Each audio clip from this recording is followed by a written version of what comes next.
UP में विधानसभा चुनाव मार्च 2022 में संभावित हैं और फरवरी में चुनावी तारीखों के ऐलान के साथ ही अभी के मंत्रियों का पद और प्रभाव खत्म होने की संभावना है।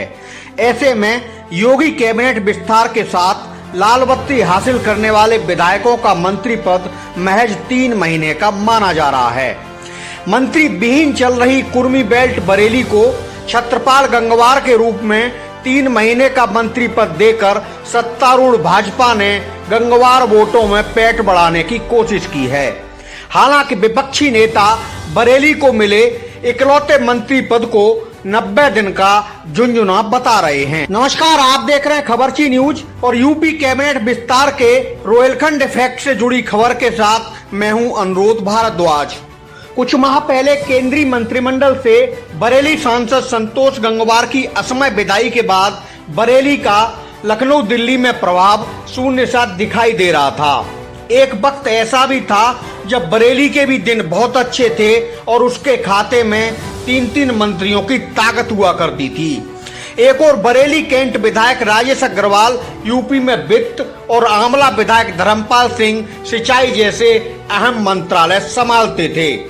राज्य सरकार में जहां मंत्री के रूप में राजेश और धर्मपाल का रुतबा था, वहीं केंद्र की मोदी सरकार में बरेली सांसद संतोष गंगवार की मंत्री के रूप में धाक देखी जाती थी। इसके बाद केंद्र और राज्य सरकार में बरेली की हैसियत एकाएक घटती चली गई। पहले भाजपा हाईकमान ने राज्य की योगी सरकार में मंत्री राजेश अग्रवाल और धर्मपाल का पत्ता साफ किया और उसके बाद केंद्र में संतोष गंगवार का भी इस्तीफा हो गया। बरेली को मंत्री विहीन करने के बाद भाजपा आला कमान ने कैंट विधायक राजेश अग्रवाल को संगठन में तवज्जो देकर राष्ट्रीय कोषाध्यक्ष जरूर बना दिया था, मगर इससे जिले में पार्टी की सियासी चमक नहीं बढ़ती महसूस की जा रही थी। दूसरी ओर बरेली के पड़ोसी बदायूं जिले के कोटे से BL वर्मा केंद्रीय राज्य मंत्री और विधायक महेश गुप्ता योगी सरकार में मंत्री पद संभाल रहे थे। शाहजहांपुर विधायक सुरेश खन्ना भी टॉप 5 मंत्रियों में से एक के रूप में अपनी ताकत दिखा रहे थे।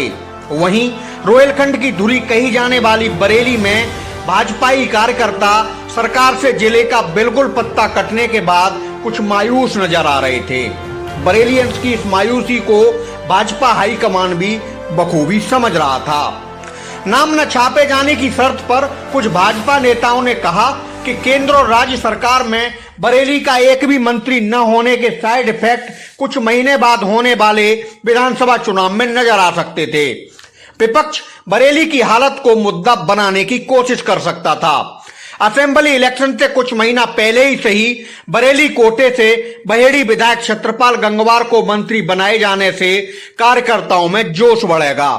2-3 महीने के लिए ही सही योगी सरकार में मंत्री बनने से विधायक छत्रपाल गंगवार का भी कद बढ़ेगा।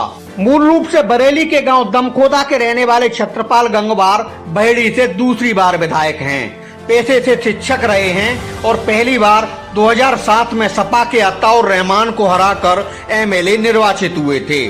2012 के चुनाव में वह अताउर रहमान से महज 18 वोटों से शिकस्त खा बैठे थे। इसके बाद 2018 असेंबली इलेक्शन में छत्रपाल गंगवार दूसरी बार बाजी मारने में कामयाब हुए थे। उन्होंने बसपा के नसीम अहमद को पराजित किया था और सपा के अताउर रहमान तीसरे नंबर पर रहे थे। बरेली जिले की मुस्लिम और गंगवार बहुल बहेड़ी विधानसभा पीलीभीत लोकसभा क्षेत्र का हिस्सा है।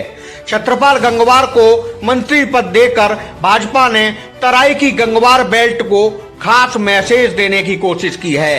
हालांकि मंत्री के रूप में फिलहाल छत्रपाल गंगवार के सामने अपने इस कार्यकाल में आखिरी बचे 3 महीने नवंबर, दिसंबर और जनवरी में कमाल करने की बड़ी चुनौती है।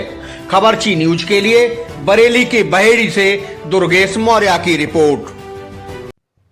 हर खबर देखने के लिए सब्सक्राइब करें हमारा चैनल खबरची न्यूज।